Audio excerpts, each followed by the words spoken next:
Hey guys, J.Amen here today, and today we are going to be talking about all the new things Apple unveiled at their Glow Time event. So yes, we are talking iPhone 16, Apple Watch Series 10, AirPods 4, and of course Apple Intelligence. Let's begin with the iPhones because that's the headlining feature for this event. You could argue that that's Apple Intelligence, but anyway, let's get into it. So beginning with the 16s, you can see that this year they were changed up a little bit. It's more like Apple sat down and was like, yeah, so we made a mistake. We shouldn't have made a camera cutout diagonal. It should have stayed in that vertical form, but now if we go back to that form, we might end up getting cancelled on social media. So we should remove the camera bump from the flashlight, put it on only the cameras and make it vertical with the rear flash touching the back of the phone. Maybe they wouldn't see that this is indeed a classic case of us Apple copying from our old designs because we don't have any new design to do. Let's begin with the colors. So the iPhone 16, not the Pros, have 3 new colors. Apple listened to their customers that the colors are more cooler if they aren't that washed out. So they did the obvious thing, and now we have the ultramarine color, teal and pink alongside the black and white colors. But I don't see those colors to be new in my opinion. The best color is the new ultramarine color. It's just so lovely to look at. It's more like the colors are deepened with the camera back, which is glossy, but a little more light on the back of the phone, which is matte. Generally, these are really great colors, and I hope Apple sticks with these types of colors in the future.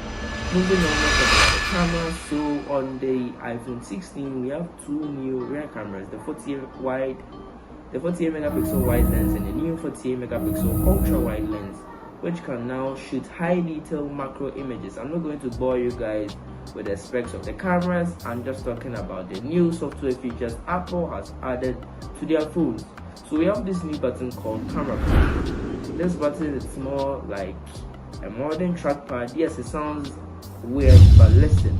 So it is of course a button which you can actually click, but then you can also swipe around the button to access different controls and also lightly press it for specific features.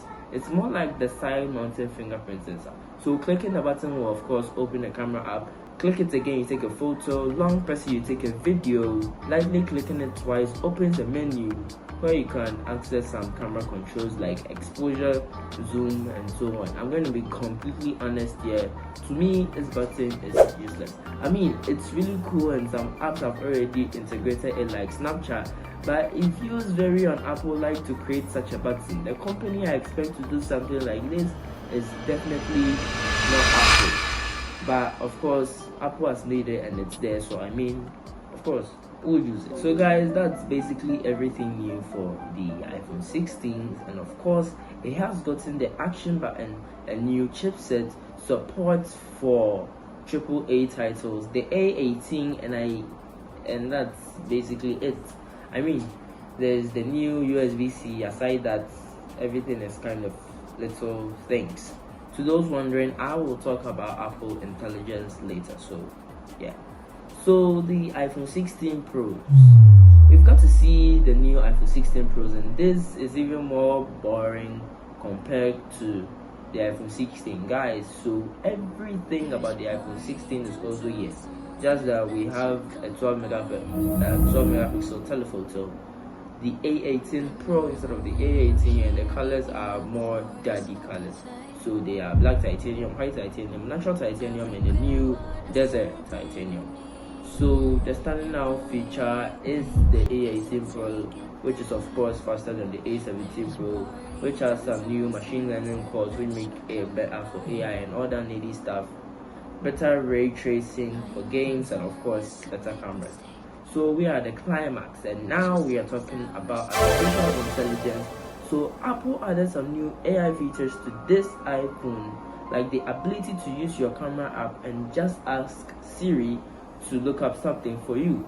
So it connects to either Google or ChatGPT based on your query. Have Apple Intelligence summarize notes for you, create emojis, create replies to messages based on the style you want, set reminders, tell Siri to send specific images to friends and it will do that, or even ask Siri to find a specific image in your gallery, and yes, it would do it. This and many more are the new Apple Intelligence features coming to iOS 18.1. Not 18.0, 18.1. So no, it wouldn't be available on the iPhones when they come out. You might just have to wait for a software update. Thanks. Either way, let's talk about the Apple Watch AirPods and the new AirPods Max. So of course, we have the new Apple Watch Series 10 with all the new features, the new S10 SIP being the thinnest Apple Watch ever and having new finishes, which is the natural gold and dark slate gray. The Watch Ultra also has a new finish, which is black titanium, which is pretty cool. AirPods 4 is a new refresh to the classic AirPods lineup, having a model with active noise cancellation, which is pretty cool, support for Qi 2 wireless charging, the smallest AirPods case ever, but a great battery, which is 30 hours of use and all that stuff. AirPods Pro 2 have a refresh, adding some health features, which is pretty good. So it can be used as a hearing aid, which I guess is really good for the people which actually use it. And finally, AirPods Max has USB-C with some new colors but with zero improvements. Either way, that's been it. This might probably be my last video before I go to school, but then guys, this is it. See you next time on J.Amen. Hopefully, peace.